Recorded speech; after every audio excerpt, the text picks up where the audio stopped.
Also, Leo, what would you say are 3 things that an entrepreneur needs to get rid of out of their life to be successful? Girls.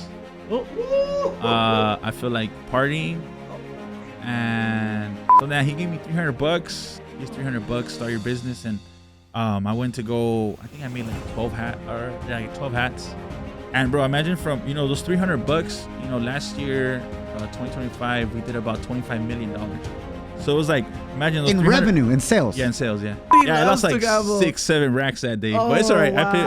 Hold up, Leonardo. Yeah. You lost $6,000 to $7,000 jugando poker con Canelo? Yes. Boy Show. It's your very own reality show, Spanglish style. Kill me. Somos el Shoboy Show, conectándonos con más de 40 ciudades in the U.S. y partes de México también. Get ready to be inspired by an extremely successful Latino entrepreneur who turned his dreams into a multi-million-dollar business. Wow. He has collaborated con el Canelo Álvarez, Fuerza Régida y mucho más.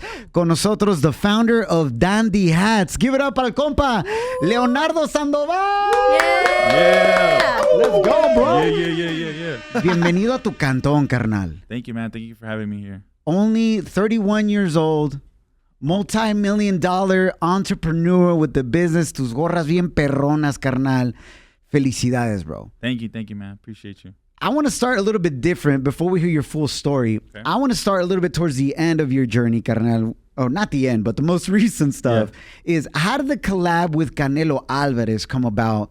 Out of all the people Canelo could have collaborated with to be able to do a hat with, he chose un Mexicano-Americano como tú, Leonardo, bro, to collab in Dandy Hats. How did that collab go down?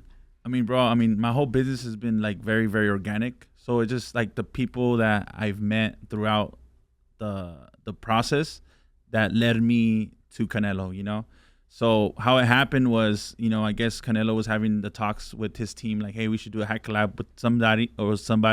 Right. And since I do good business, I'm a good businessman. My name was the one that was, hey, well, there's this guy, Dandy Hats. He's already done businesses. He's already done business with people that I already know. He's good business, good guy. And no es tranza, en pocas palabras. He's gonna do it right. No tranza, Straight up good dude. Straight up good business. Y Latino, Mexicano, pull up. So that's basically what happened, bro. Just me doing good business, being a good person has led me to like big opportunities, like, doing something with like Canelo. So what was the first time you actually spoke with Canelo about doing your hat collab with Dandy's Hats and Canelo, and how did you guys come up with the concept? What was that convo like? So in the beginning, it was like me. I mean, I met the team first. You know what I mean? So Canelo was very like, he was doing, because it's when he had the fight with Crawford. Yeah, so he was prepping. Yeah, so he was very prepping, and he left. Like, it's weird, bro, because when you work with people like that, like they have their team so set up, so good that like the team does everything for them, bro. Like they already know how his moods, what he likes, what he doesn't like kind of like that's dope. Like it inspired me to have my team like that. You know what I mean? Where I don't need to be there and my team can speak for me, and that's how he has everything set up. So the first time I got to talk to him was, I feel like I had went to he was training in somewhere in the mountains, and I got to go, and that was the first time I ever talked to him. Yeah, I think he trains around Big Bear. Yeah. No, it was somewhere else. Brightwood. Yeah, Brightwood, yeah. Brightwood, okay. En las montañas del sur de California. Yeah. High elevation, yeah. Yes. So I went over there, bro. That was the first time I ever met him. And to be very honest, bro, we didn't even talk about the hats. Like, it was just, he just saw the hats. Hey, they're super sick. I know. He told me, this is you. You know what you're doing. So I trust you. Wow. And then he just saw the hats, and then we just started playing. We were playing cards with them. So it was dope, man. Like for money? Yeah, for money. Yeah, for money. Dude, he I lost like gamble. 6-7 racks that day, but it's all right. Wow. Hold up, Leonardo. Yeah. You lost $6,000 to $7,000 jugando poker con Canelo? Yes. Pero no se agüita. Hey! He's like, I'll double it or nothing. He's like, don't worry, I made it back with the hack. Yeah. 25 seconds, papa. I mean, who's not gonna play? We're playing Buda. I don't know if you know what Buda is. No, I've never played Buda. Yeah, I'm not gonna explain it, but it's very complicated. But I learned by my $6,000-$7,000 that were by losing. 6-7. Dude, he was like, hey, he don't know how to play this game. I'm gonna get this fool right now. Saz, venga, and how successful was that collaboration with the hats with Canelo for you, and what did it do for your business, carnal? Bro, I mean, I feel like it just, made my brand. It's like a prestige. It made my brand a prestige brand. Like Canelo doesn't just collab with anyone, So it made my brand even like it put it in a prestige. Otro nivel. In otro nivel, like of people looking like, damn, respect, Because now I can go and if I do other collabs with other people, be like, hey, well, I just did something with Canelo. So now it's like, I feel like people probably look down because it's a hat brand. But now it's like with the type of people I've done collabs with, now I feel like it's more respect because of my trayectoria. You know what I mean? Right. So I feel like it's got me there to where I feel like more people respect me. They see it more like an actual business. Like, because Canelo doesn't do just collabs with just anybody. You know what I mean? Man. We've had the blessing of interviewing him a couple times. Okay. And when it comes to business, Canelo's about it, bro. Yeah. He's an entrepreneur himself, has tons of businesses. So whoever he chooses to collab with means that he's got a lot of respect for you, bro. Yeah. So felicidades por eso, carnal. And I just thought about this. So cuando perdiste los $7,000 in that card game with Canelo, did he really make you pay up? Yeah, of course, man. It's like, hey, we're, it's a bunch of men right there, And it's funny though, like, playing cards with them, he has the same vibe. Like he 100% confidence himself. I'm gonna win. I'm he's the best at this. He talks smack. Yeah, bro. It's a bunch of dudes, like, I'm gonna win. Like, I don't know, bro. It's just weird. Like, even meeting him for the first time, even when he walks into a room, it's just like aura. I think, like, just you can feel the energy. Yeah, you can feel his energy. Yo. Oh, and then forget it. If he doesn't pay, what's gonna happen? Left hook, right hook, like gancho al hígado, bro. Yeah. No, that's dope, carnal. Man, felicidades. So now, let's go to the beginning. Okay. We're talking about you reaching this level of these collaborations, multi-million-dollar hat company, Leonardo, pero obviamente empezaste desde cero. Yeah, zero. Empezaste aprendiendo del negocio, trabajando con tus papás en una lonchera. Yes. A pesar de todavía estar muy joven, 31 años de edad, you learned about business early on, trabajando en la lonchera con tus papás, tu mamá siendo de México, tu papá nacido aquí en los Estados Unidos, but also Mexican-American. What was the biggest learning lesson for you before starting your hat company, carnal? What was your biggest learning lesson that you got from your parents working in la lonchera? Man, well, check this out. So my dad had a normal job, right? He worked for a company making stuff for like airplanes. And then it was just kind of like me where he had a dream to start his own business. So I remember that he was, he did kind of what I did, which was, he started his side hustle while still working on his normal job. And then once the side hustle became, good enough where he was making enough money like he was making his normal job, that's when he left his job.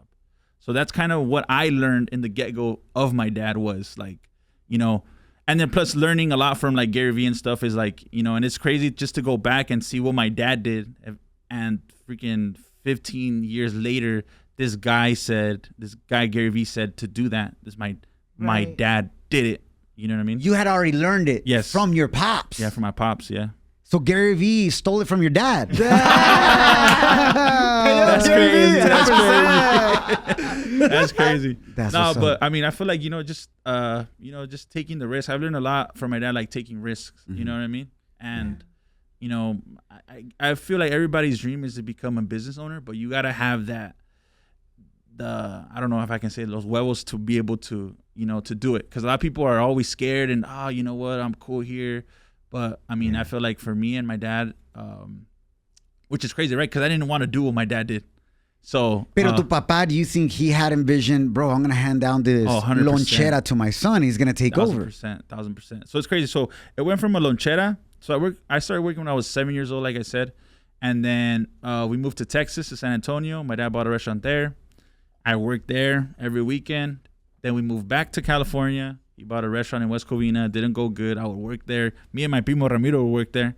And then he bought a restaurant here in Glendale, and that he still has. That I worked there. So right now he has a restaurant here in Glendale. ¿Cómo se llama el restaurante? So we can pull up. Victoria's Tacos and Grill. Victoria's Tacos and Grill. Off of what street? Yeah. Damn. Off San Fernando and Cypress. I'm about to pull up. Be like, hey, unos tacos. I know your son. I'm like, hey, let's prank them right now. No, I'm just kidding. That's what's up. Yeah. Felicidades, carnal. So at what point do you leave the restaurant business with your dad to go jump over into starting your own hat business?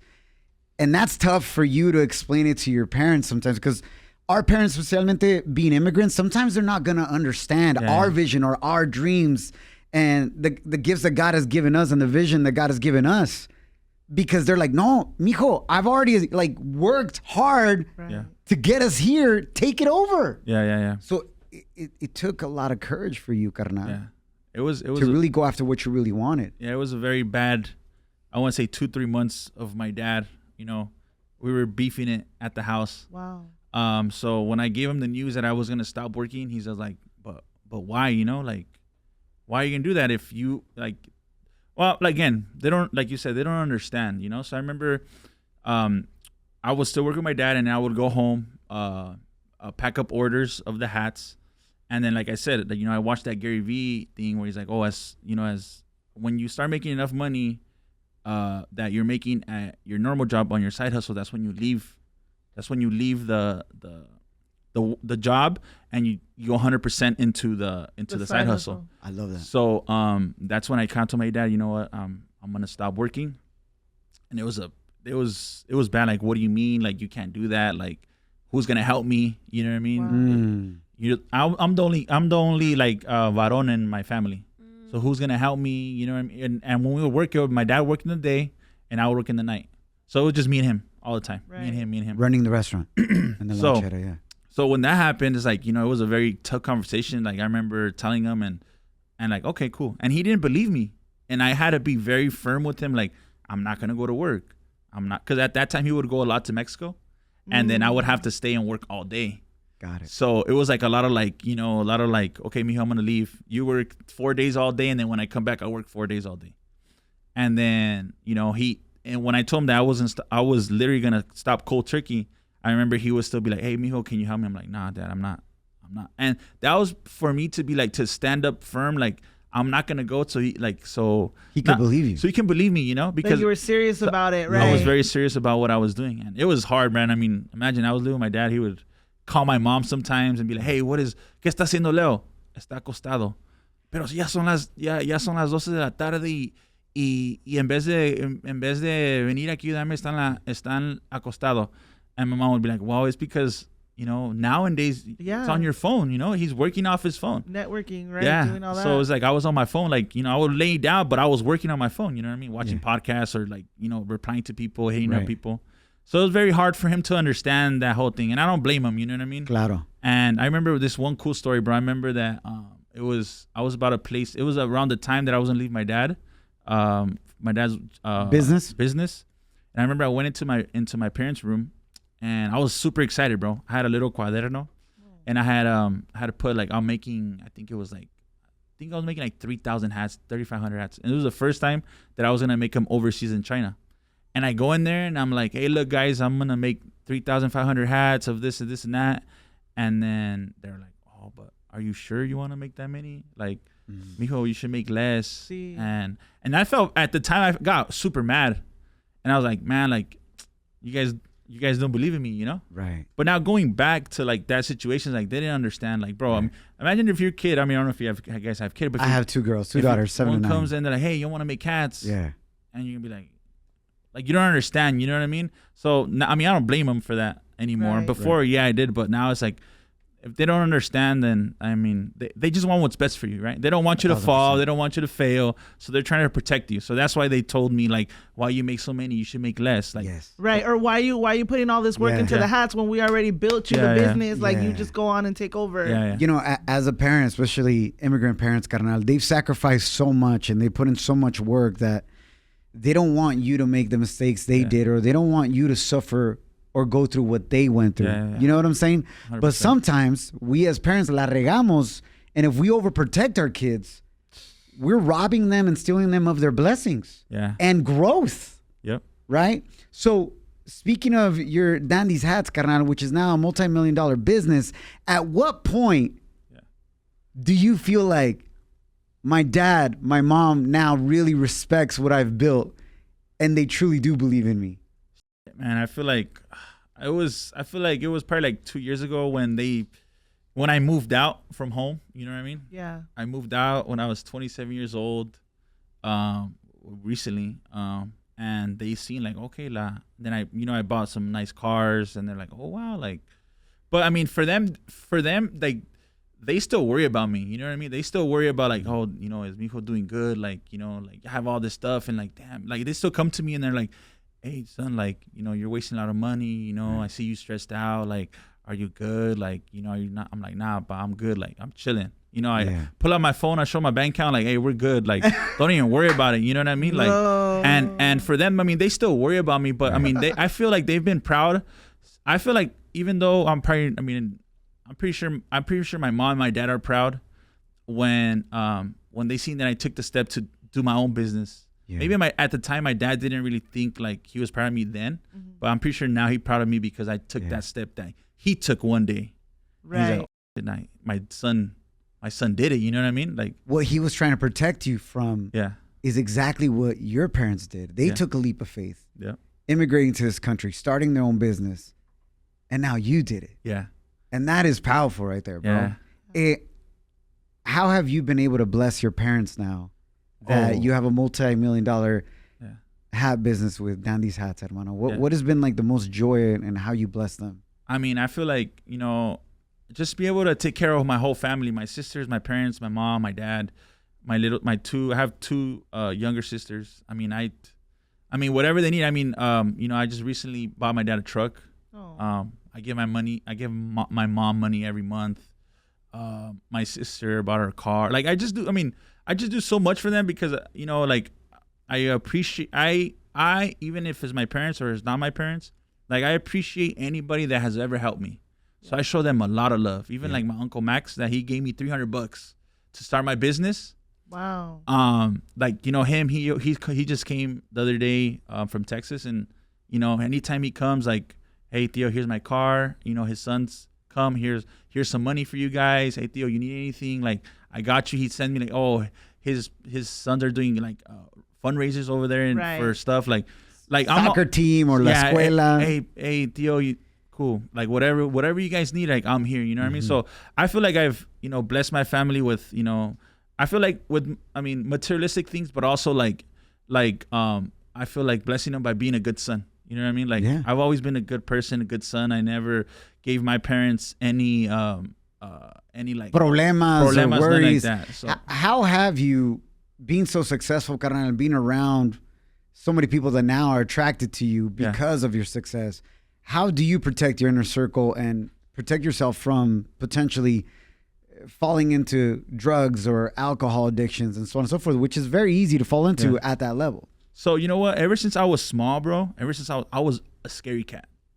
So I remember till I was 12 years old, my sister would have to sleep with me because I was scared to sleep with myself. Aww. So I've always been scared to like do drugs. I've always been scared to like, I feel like that's the biggest thing. I've never touched a drug in my life. You know what I mean? Yeah. That has kept me from being that type of person, like being a scary person. Like, I double think a lot of things. You know what I mean? Yeah. So I feel like that's what's kind of kept me from a lot of like, getting in trouble and doing drugs and doing bad stuff. Like, and just being like I said, I've learned a lot from my parents being like a straight shooter. Like, good business is always the best business. Si obras bien, te va bien, bro. And 100%, like I'm the type of person that, I wouldn't steal $100 from you or anything like that. Like straight honesto, like te lleva más lejos que ser chueco, you know what I mean? Yeah, como dicen, no cuentas claras, amistades largas. Hey, pero el que no tranza no avanza. What about that saying? What about that saying? My favorite saying. No, just kidding. That's a vibe, carnal. So you started off, you said your Uncle Max hooked you up with your first $300 to start Dandy's Hats. Yeah. What did you do with those $300? And how have you been able to scale your business to a multi-million-dollar Dandy's Hats now? So now he gave me $300. I remember that I don't know what I was talking to him about it, and he just came one day with like a little envelope from Chase. Here's $300, start your business, and I went to go. I think I made like 12 hats, and bro, imagine from those $300. Last year, 2025, we did about $25 million. So it was like imagine those in revenue, in sales. Yeah, in sales, yeah. So imagine those $300 to like what has what's corresponded to like to this day is nuts, bro. And you paid him back? He's with like, interest, of course, hey, 300. Right away, I was like, here's your $300, Theo. Hey, yeah, but later he's not like, hey, with interest. Nah, but I'm telling you, like, he comes over here and I take care of him, take care of his kids. And I do it more and more because, like, when I was young, like, he would treat me like, he would take me everywhere with him. Yeah. He would take me to the movies. He would buy me shoes. Look you up. So anytime his kids come here, now you take care of them. Hey, let's go. Like, I got you. And this is from your dad's side or your mom's side? Yeah, it's my dad's brother. Oh, wow. El tío Max. Tío Max. To the max right there. Oye, carnal, so con esos $300, you made how many hats? I think I made like 12 hats. 12. And how were you selling them back then? I mean, I remember that I would go to like my home, like we're homies right here, right? We're eating at your house. And I'd be like, hey, Shoboy, here, put this, post this hat like if you bought it off of me. And you put, oh, thank you, my boy Danny has for buying it for me. All right, give it back. So then I would go, so I would make everybody do it. Like I would make all my homies like, hey, bro, just here's this hat. Take a picture of it, say you bought it, and give it back to me. Post it, tag the business, Dandy's hats, yeah, and give it back to me. That's so smart. So you're not losing any of your inventory. No. So right at that point, I did that, and I remember I've never said this, but hopefully I don't get flamed. But I remember, shout out my boy JC. I remember I would go on JC's page because he was already big. Yeah. And I would follow everybody. I follow everybody that was following him. Yeah. And the people that didn't follow me, I would unfollow. So that's kind of how I kind of gained because I mean, I don't know if I said that, but say it. But I'm about to say it, Papa. Come on. Like a little cheat code. Yeah. Kind of like I was like, okay, like I'm telling you, at this point, I didn't watch no podcast. I didn't know what I was doing. I was just going based off like. Right. I mean, I would say like, Dan, that's kind of smart. Like going to someone that's like someone you want to be like, and okay, the people that follow them, they must like hats. So why not go and follow the people that follow them, and then whoever likes my stuff, they're gonna follow me, and the people that don't like my stuff, they're not gonna follow me. So then I can go back later and just unfollow the people that didn't like my stuff. Yeah, because you're going after a target audience that you already know are interested in that product. Yeah. In this case, hats. Yeah. So you were doing your own AI marketing and investigation, pero manualmente, bro. Yeah. And that's why you were laying down at the pad y que tu papá se enojaba que estabas nomás en el celular, right? Rico. He's like, hey, tráeme 3 for to go, guys. What a blessing, bro. Yeah, it's crazy. I'm pretty sure I'm not the only person that's done that. So yeah. Hey, no, listen, bro. Thank you for sharing. Information is wealth, right? Yeah. And really, this is what our community needs, carnal. We can't gatekeep. Yeah. When one of us makes it, we can't hold like how we made it. Yeah. We gotta grow, bro. And that's the only way our community as Latinos, we're gonna bond and grow, bro. If we help out the next person in line. Okay. You know what I'm saying? Sure. So thank you for sharing that. Yeah. That's powerful, carnal. Thank you. And a lot of people get into this mentality of like, no, wait, because then it's gonna affect my business. Yeah. Scarcity. That's scarcity mentality. Yeah. And unfortunately, because a lot of us do come from humble beginnings, me being an immigrant, living in my tío or tía's back room when we first immigrated here at the age of 5. When you come from scarcity, you want to hold on to anything you got and be like, everybody stay away. Yeah. But in reality, when you're holding on to something and you don't release it, like God wants to bless you. And the only way he's going to bless you is if you get rid of your fist holding on so tight to the little things you got, and you got to open your palms to receive. Yeah, for you. That's good. Yeah, that's good. And you just did that, bro. Yeah. That's so dope. Papa Dios is going to bless you even more. Thank you. You know what I'm saying? Yeah. That's what's up. Carnal, every successful person I have learned has sacrificed a lot. Yeah. Has had moments where they were about to break down. And usually, because they didn't give up, right after that, they had their breakthrough. Yeah. Leo, what has that moment been for you and Nandi's hats where you were about to break down, or maybe you did break down? Yeah. But you kept at it and you had a breakthrough. Man, I feel like it's like that all the time, bro. I feel like it's not one thing. It's like after, it's just, you have to understand that. Imagine like the more successful you become and the more you sell, the more pressure builds up because you got to come back and do it again. You know what I mean? So I feel like I feel like I come against that crossroad a lot every time I do a drop because like, you know, my line of business is, you know, I do drops and they sell out. So it's not something like, oh, I retail this and it's selling every day. Like I don't know how long this is going to last. It's like a limited edition every drop? Every drop limited edition. Like the hat you have on right now? Yeah, this hat is going to come out and we're only going to make 2,500 pieces. Whew. So we never restock or nothing like that. And they sell out in like 5 minutes. Yeah. That's what creates the demand. That's what creates the demand. And you can therefore charge a premium for that. Yeah. So I sell the hats for $80, $85, depending. Because of all the stitch work and the details that you put in. And I feel like the brand, like I feel like also, I mean, the brand too. You're paying for the brand. You're paying for the brand too. You know what I mean? Like, I mean, the hat does not cost me $80 to make. But, you know, everybody, you know, I like wearing a Mary Louis Vuitton. Like, to make an LV shirt is $15, but you buying it for $800. Right. Like, you're buying the brand at the end of the day. So, like, it's cool that I've been able to build that, you know, to where I can sell a hat for $80, $85. Yes. Yeah. But yeah, like, back to your question, it's like, I always come to that crossroad because like I never know when this is gonna end. You know what I mean? Because I can have a drop in 2 weeks. Like it can go bad and like one day to another everything can go away, bro. So I stress about this all day, every day, like because I don't know how long is it gonna, you know. Because imagine if I knew, okay, this is not gonna end in 10 years, so I'll be chilling like, all right, cool, like we good, da. But since I don't know, it's like it's that, you know. That thing's always lingering in the back of my head, like, damn, bro, like, you don't know.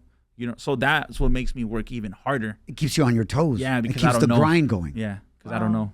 Bro, thank you for sharing all these nuggets, man. You know, Kim right here just launched her own business, which is soleaeyewear.com, right, Yes. Kim? All right, And I have the same like brand that you do. Like I do limited drops. All right. And so I definitely understand what you mean with that. And I think as someone that's starting, it's like really hard to always be looking. And I think the same mentality that you said, like with your friend JC, I do the same with like certain influencers that I like, you know, people that share the same style with me.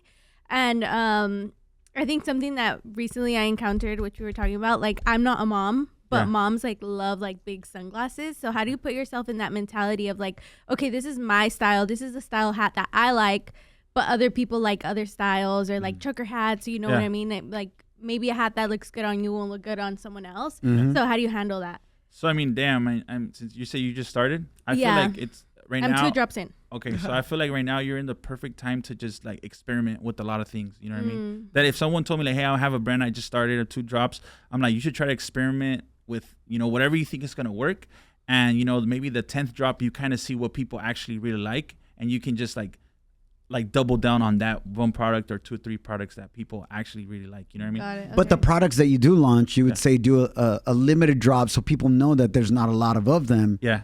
To create the demand. So I would say like, you know, you're a beginning brand, right? So you got to create the demand, you know, because if, you know, you're a small brand, a lot of people don't know about it yet. Like you have to get your name out there so you can create demand, because if, you know, you can, I can have a drop, but you know, I make 10,000 hats, but if only 2,000 people want to make it, want to buy the hat, like, is it really, you know, is it really limited? Is it really hyped up? Right. You know what I mean? So you have to create the demand first. So I would say like, I mean, a lot of people like, in the beginning, like, I'm going to tell you something. Like, in the beginning, I didn't make my brand to be this hyped up doing drops. It organically became that, because at the time where I was making the hats, like, it was COVID. So I would go to LA and I would buy a black hat, right? I would sell out those 12 black hats. Then I would go back again to LA to buy the 12 black hats to do again. Yeah. And they'll be like, we don't have them no more. Right. So then I would be like, damn. But then they had a white and black hat. So guess what? I bought the white and black hat.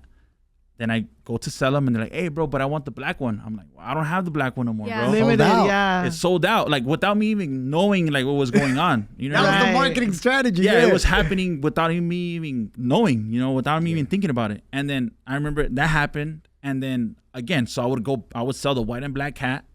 Then I would go back again to buy more white and black hats. And they were both sold out. So guess what? I had to buy another color. That's good. So then at the time that I had to go and sell them, they'd be, hey, bro, I want the white and black one. I'm like, they don't know white and black. Yeah. Right. There's no black. So little by little, I created like a little demand around the hats because of my situation I was. You know what I mean? So I feel like it all happened organically. And then that's where I like dove into like, learning about Supreme, because Supreme the brand. Absolutely. They're like the Super fools that found out this hype. So I would watch a lot of. So once I saw all that happening, I'm like, damn, like, and then that's when the whole like shoe stuff was happening too. Like people would go and buy the shoes, and then you would have to pay resale.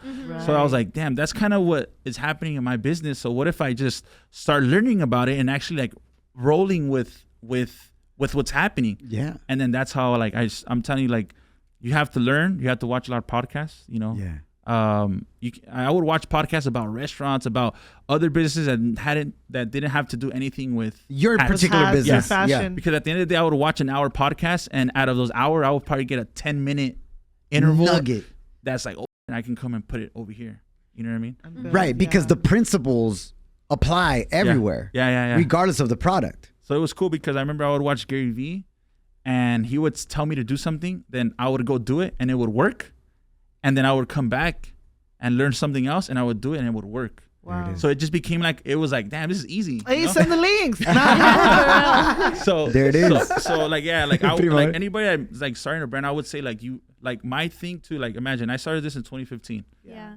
I didn't take it serious, right? Until 2021 is when I kind of dove right into it. And I started, like, before I made hats again, like, I learned about the business, about marketing before I even had the hats. Right. So what a lot of people do, which I feel like it's a mistake, is like, people's like, okay, I have an idea. I want to make shirts. So what they do is they have the brand, and then they make the shirts, and then they get the shirts, and they're like, damn, what am I going to do with the shirts? Instead of learning about the business, learning what you're going to do with the shirts before you have the shirts. Right. So when you get the shirts, you already know what to do. It's an action plan. It's an action business plan. So I feel like people get it like very like twisted and like, okay, al revés. It's like, no, you have to learn first about the business. Like, and I'm pretty sure there's a lot of like, a lot of people that have done the type of business you're in that you can learn a lot from, and you can just pick out, like, I mean, of course you don't want to replicate exactly what you're doing. Copy. Right. But you can put it in your own way. Principles, you know absolutely. what I mean? But like replicate the business plan, but not like, the exact flow Yeah. and all that, right? Yeah. But it's because, I mean, that's a smart thing to do, and this is what these smart people that podcast, they say. It's like, okay, why? Like, I remember when TikTok really started, Gary Vee was like, okay, this is what you're gonna do. You're gonna go, and you're gonna go on TikTok and type in what do you say? He's like, you're gonna go on TikTok and go find content of like I was doing hats, right? Right. So find somebody that's doing hats, but at the time no one was doing hats. Right. So I had to look at what people were doing with clothes. Right. So T-shirts or whatnot. I would look for like people that were selling clothes that were getting like a lot of engagement.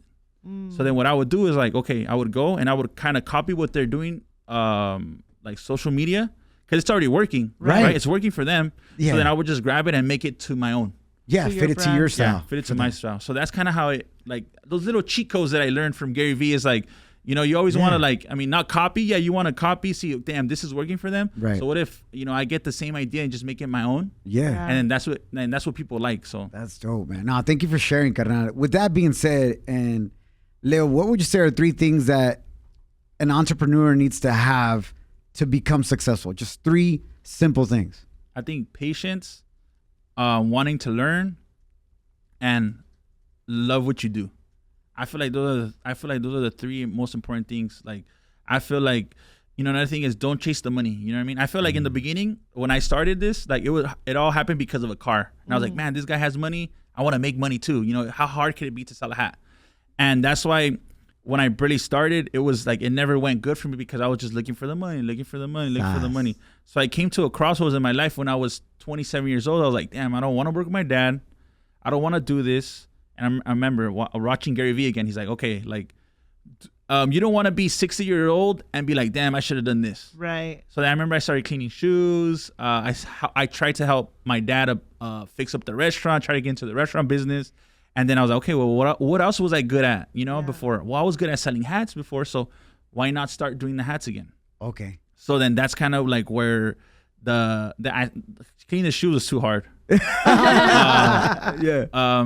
Doing the restaurant thing was too hard. My dad was very like, he's older. He thinks he knows it all. And I was like, hey, Dad, I'm learning. So when I was doing that, I was already learning about business through Gary Vee and other people to watch. You're like, we could do it this way, but he was stuck on his way. Yeah, I was like, hey, Dad, well, these people over here, are saying that we should do this. And he's like, oh, mijo, but, they don't know because they don't have a restaurant. I'm like, oh, okay, well, That's fine. Yeah. So then I would whatever that I was learning, I was putting into practice, for my hats. Right. I remember I would drive to work, bro, and I got to the point where I was like, I got so locked in that I like kind of loved what I do that I was just watching podcasts, making tacos. I was making tacos, listening. Wow. Driving from work, listening to like it got to the point where, bro, I wanted to go to work because I know I had that hour to listen to something that was gonna help you build your own business. Yeah. And it helped you because you were doing the tacos, listening, and you're like, this is not what I want to do. Yeah. So I gotta put the Lock podcast into in. practice. Yeah. Bro, and isn't it dope that, God willing, somebody is listening to this podcast right now Yeah. while they're doing a job that they don't love, but they're doing it to pay the bills. But listening to you is going to motivate them, give them the tools to be able to eventually take that leap of faith like you did. That's sick. That's dope, bro. Yeah, that's You know what I'm saying? Also, Leo, what would you say are 3 things that an entrepreneur needs to get rid of out of their life to be successful? I feel like girls. I feel like partying. Oh, damn. And what else? No, pues. I guess just bad habits, I would say. I feel like, when I started my business, like when I started up again back in 2021, I had just met my now fiance, and like, but she's a girl. You said no girl. No, yeah. So what I'm saying. So I remember, getting at the time, like I remember that I already know what I wanted. I already went through some relationships. I already know what I wanted. I know what I didn't want. I started learning about. It's crazy, right? But I started learning about girls and how girls act. You know what I mean? Because I had just recently came out from a breakup where I was all like, and damn. how do we act? No, I'm just gonna. So you act crazy like that. Yeah. So this is crazy. I've never said this, but I feel like learning about, like watching podcasts about like guys talking about the types of girls that there is out there, the type of girl that you want, the type of girl that you don't want, was what kind of pushed me into like it kind of opened the gates of me listening to podcasts to learn about something else. Relationships in this case. Yeah, it was first about relationships, and then that's what kind of transpired to learn about business. Because it like made you become the man that you wanted to become. Yeah, because there was like, no girl wants a guy that's lazy. A girl, every girl Brokey. every girl wants a guy that has goals, that is driven, that acts like a man, that's not feminine. So I was learning all that, listening to these guys talk about like what a woman really wants. Right. And then I was like, okay, cool. So then if a girl wants this, so then I have to learn about business. I have to be a man. I have to like grow up. I have to like stop being a little baby or stop. You know what I mean? Yeah. So that's what kind of helped you grow to become the man that was going to attract the right type of woman. Yes. So what was the biggest thing, Leo, that you had to change in your life? Yeah. To be able to be ready to be with the woman that you're with now, which is now your fiance and future wifey. Damn, I don't know, bro. I feel like once, I don't know. I remember I would pray to God at night, honestly. Like, hey, send me a good girl that loves me and and all this other stuff. Supports the business. Yeah, supports me, that loves me for me. That loves to pack hats. So at this point, so at that point, like I hadn't started the brand. The brand was started, but I stopped. Right. So I was just, asking for God, like, hey, I want a good girl, I want that. Like, I don't want to be in the situation I am right now. So I remember, so that's when I kind of like, I was so heartbroken that that's how I started learning about, what a girl wants, so I wouldn't be in that same situation I was again, you know what I mean? So then I remember, so I would learn about girls, I was learning about, what a woman wants, how to be a man. So then that's what kind of pushed me into learning about business, because I was learning about I was learning how to be a man, and then I was like, okay, a businessman. Let me learn how to be a businessman too. So then it was crazy though, because my fiance, she was my friend's sister.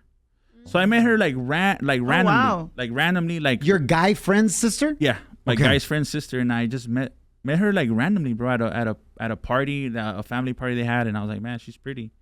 And yeah, bro, we kind of kicked it off from there. So it was it was crazy, bro, because I was always trying to look for love. You know what I mean? When I finally just stopped looking, like it came to me.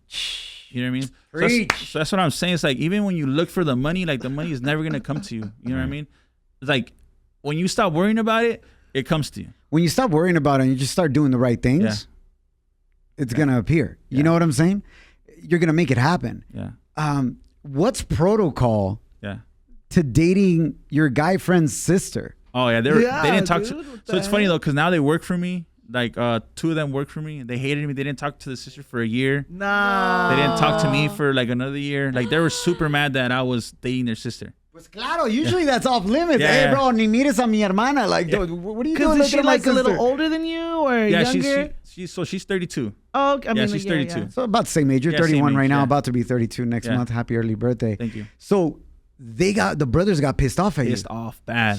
Like, I remember texting my friend, like, hey, texting my cuñado, Jose Luis, hey, bro, like, you know, I'm thinking about dating your sister. And he's like, that's crazy, bro. I lost a friend today. No!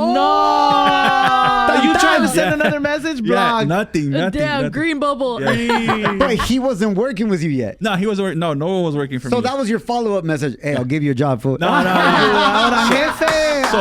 So then presidente de marketing. So then I was with her for a year, and then they I guess they seen that I was with her for a year, and I don't know. So they little by little start talking to me. Yeah, te conocen también. Yeah. They're probably like, oh, he ain't on his F-boy. You know, you're over here doing it right. Yeah. Because they're hearing from their sister probably. Well, no, they weren't even talking to the sister. Oh, they cut her off They too? cut her off too? They would live in the same house and they wouldn't talk to her at all. Ouch. At all. Dude, my favorite. She was down for you then. Yeah, she was down. Bro, she was willing to lose her brothers for you.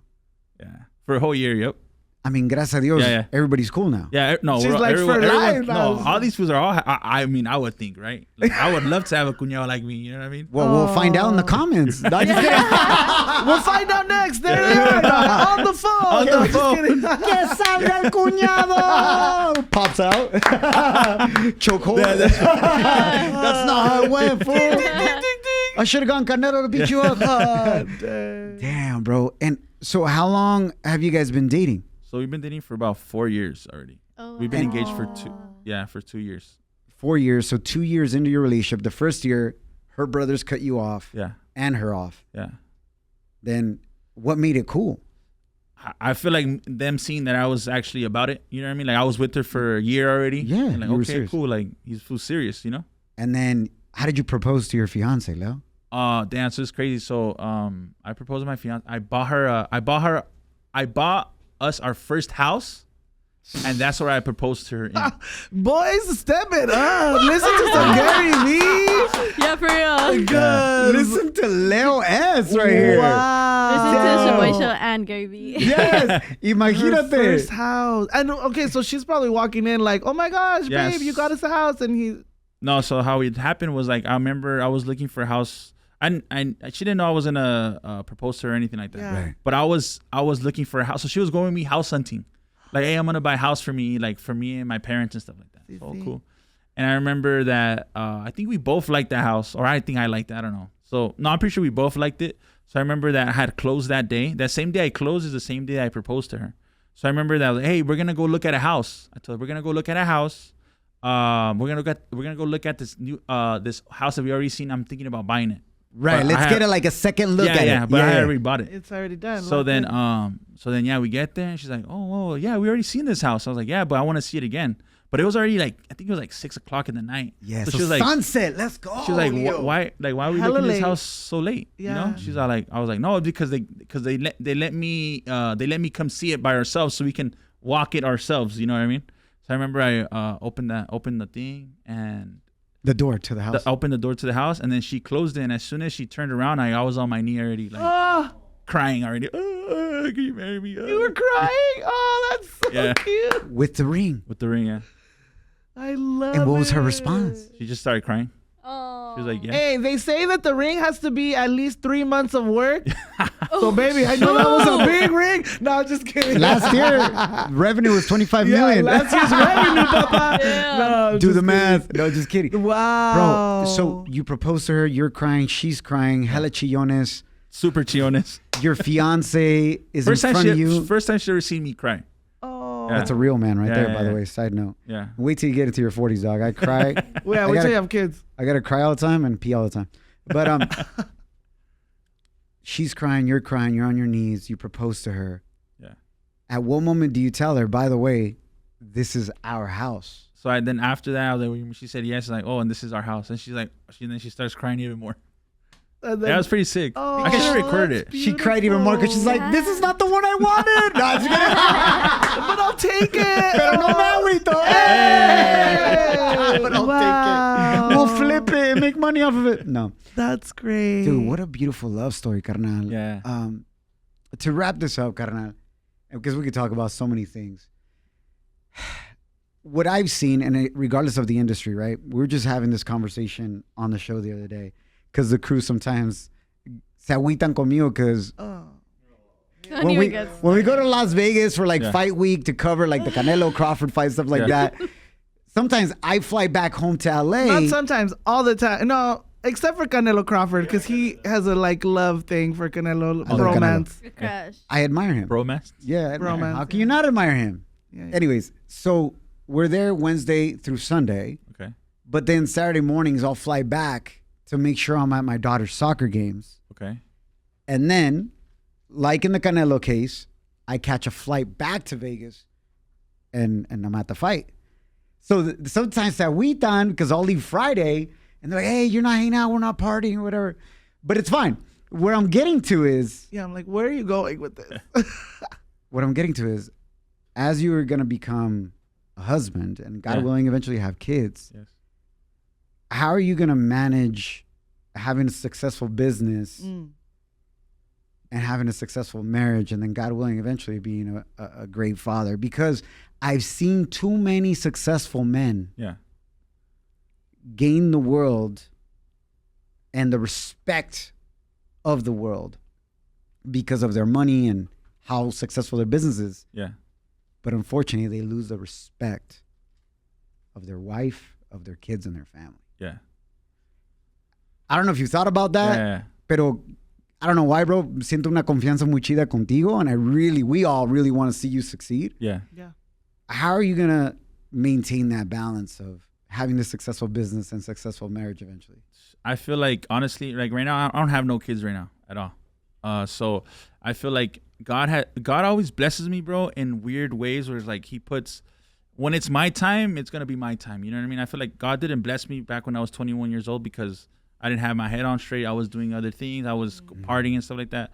So God has always, like, I feel like has, like, when it comes and I'm going to be ready. You know what I mean? Like, I tell my fiance now, like, okay, right now, like, you have to, like, you know, you have to chill on me where it's like I have to go to work. I'm not going to be here all day. I have to do my things. I have to, you know, go to like a party at night where this artist invited me that I have to go and you have to stay. I can't take you. So you have to like chill out with me right now. You know, like you just have to like, you know, be understanding of that. Yeah. Be understanding that, you know, because even when I got with her, bro, it was crazy. I told her, like, I'm telling you, I was watching these podcasts.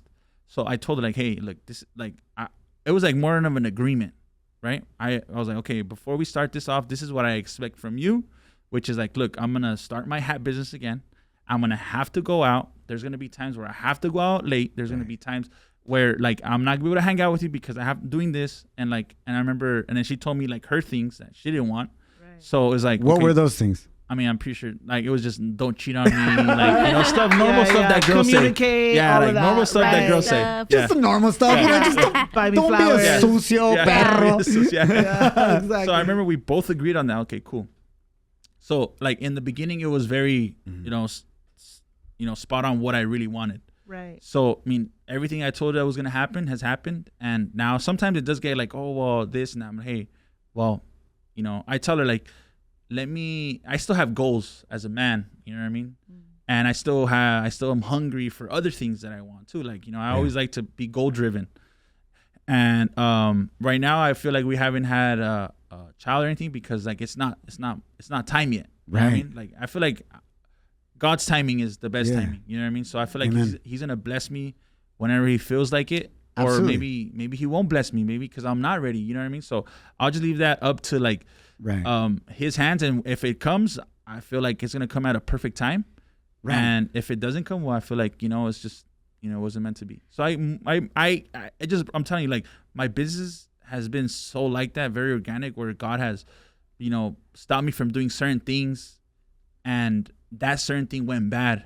but he gave me like a little sign, like, hey, like, nah, you shouldn't do that. It's not a loss, it's a lesson. Yeah, right. So it's weird. You probably won't believe me, but I'm telling you that. No, I believe like, it. My business has been like that. My life has been like that. Where there's been things where like I guess you can say, sends me a sign, and I'm like, oh shit, okay, I should not do that. That's dope. It's crazy, I know.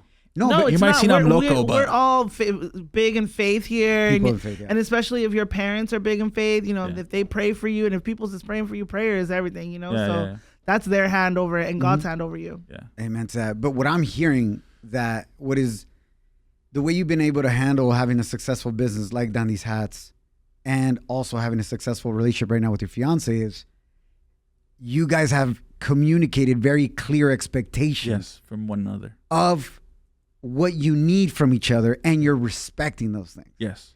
And that is so dope. Yeah. Because a lot of people don't communicate, and they want their man to read their mind, or vice versa. Yeah. They want their girl to be like, you should have been known that I'm going to grind and work. Like, why are you mad? Yeah, I mean, I'm not going to sit here and I'm say, oh, we have the perfect relationship. Yeah, you're perfect. You know what I mean? No, of course. But I mean, we do have our little like things, like, you know, sometimes when it's like, you know, it goes a month without like going out, us alone. It's like, hey, date night. I want to have like a date night. You know what I mean? I'm, hey, you know what? I'm busy right now. I have all this stuff going on. I'm running this, you know, big company. I have my workers. It's like, sometimes it does take a lot of me. Yeah. But then she understands, you know what I mean? It's like, when she has, you know, we're very blessed to have a beautiful life that we do, you know.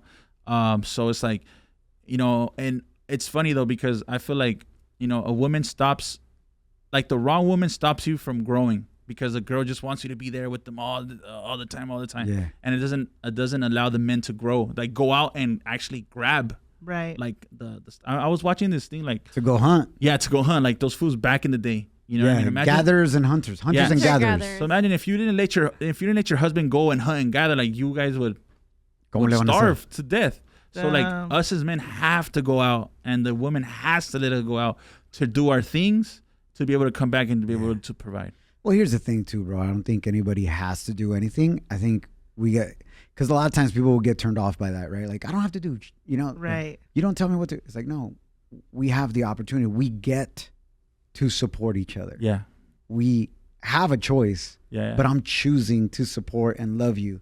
But I will say this, bro, just to wrap it up, carnal, is never stop dating your soon-to-be wife. Okay. Marriage, the ring is not the finish line. A lot of people think, ya le hicimos, güey. That's the finish line. We're married, or I gave her the ring. We got the house. Yeah. That's the finish line. No, bro, that's where the marathon begins. Yeah. And sometimes you're going to get blisters in that marathon, but you got to keep going, like my nephew Eddie. Yeah. He just ran the LA marathon, 13 miles in, got hella blisters. Hella blisters. And he finished the 26 miles. Damn, that's congrats, it, bro. Pero no se agüita. Hey. But anyways, never stop dating her, carnal. Okay. You feel me? Yeah, for you. And don't wait till she tells you, hey, we need a date. We haven't gone out in a month. Yeah. Just send her a Venmo. Just send her a Zelle. Go out with your girls. I got you. Get her Chanel. No, pero en serio, carnal. Thank you for sharing so much wisdom, bro. And how does Leonardo, the founder of Dandy's, beyond that? Yeah. How do you want to be remembered? Let's say 50 years from now. Damn, I don't know. I feel like maybe a guy that loved what he did. You know what I mean? Just, I mean, that's the first time someone's ever asked me that. But I mean, I don't feel like I'm very into stuff like, oh, what I want to be remembered. Right. Because it's like, at the end of the day, stuff's gonna go by. People are gonna forget. I feel like, I mean, as long as I live now, I want to be, you know, remembered right now when I'm living, where it's the most important is, you know, a guy that, you know, man that did what he loved and was able to have this little dream that actually became into like a freaking reality. You know what I mean? Because imagine, bro, I was, you know, 5-6 years ago, I was still sleeping in my little room at my parents' house. Bro, now I have my, you know, my big ass home. I have my nice cars. I have my fiance, the one I prayed for. I have the team that I wanted. I have my big warehouse, my fantasy factory. Like your collabs, my collabs, the people I get to meet, like you guys. Like, this is my first time ever being like on something like this, which just feels dope. You know what I mean? We love you. Thank you, bro. So, we appreciate you. So yeah, man, I feel like, you know, I don't care if I remember it. I just feel like, you know, I really don't really care about that. I eventually want to stop making hats. You know what I mean? I eventually just want to like, I'll get to the point where it's like, cool. I did what I did. I ventured out to different businesses, and you know what I mean? Like, I want to stop doing hats eventually. Or sell the business to a big company, like who knows, Nike or what have you, and just be set and invest in other businesses. Yeah. And just live. And support others and just live. With wifey. And I love this, what you recently posted on your Instagram. You wrote, we went from my 500 square foot room where I used to sleep in to a 12,000 square foot warehouse. Yeah. First of all, I want to thank God. Second, all the people that support my brand, Dandy's Hats. Without you guys, this wouldn't be possible. Yeah. 100%. Always and forever. I think that recaps it right there. Oh. Well, we're super grateful for you, carnal. Aquí tienes tu casa cuando gustes. Cool. Oh, yeah. Y sigue echándole ganas. I do want to give you a gift. Oh, shit. I know you listen to a lot of podcasts and whatnot, but this is before podcasts. This book changed my life. All right, for sure. And it's called Mind Monsters by Kevin Gerald. And it's talking about conquering fear, worry, and guilt and other negative thoughts that work against you. So it's a real simple concept. Yeah, good book. Easy read. Of like your thoughts feed either the line of faith or the line of fear in your mind. Okay, for and sure. you get to choose which one you feed every day. That's dope. You see that? Like, I'm telling you, God blesses me in weird ways because, I'm going to shit right now, which is like, it's crazy, bro. I mean, it's like, it's not just business. It's like, you have to grow as a person too. There's, like you said, there's things that go in my head like, damn, am I doing right? Am I doing bad? Like, this, all that. So this is cool, man. Thank you very much. This is dope. I need this right now. Amen. You know what? Let's wrap up in a prayer, if you don't mind. Sure, let's do it. Dear Heavenly Father, I thank you so much for this platform. I thank you for everybody who's watching and listening to this right now, Lord. And let them know, Lord, that if they're hearing my voice right now, you hear theirs. You see and hear their lives and their worries, their doubts and fears, and you are with them, Lord. And I want to specifically pray for my brother Leonardo. Lord, thank you for bringing him to where he's at today. And no matter what he's going through right now, Lord, the way the enemy is attacking him with fear or doubt about anything, Lord, just remind him what you've brought him out of, where you brought him from, and where he's at today. And that is not going to be any different from this moment on, Lord.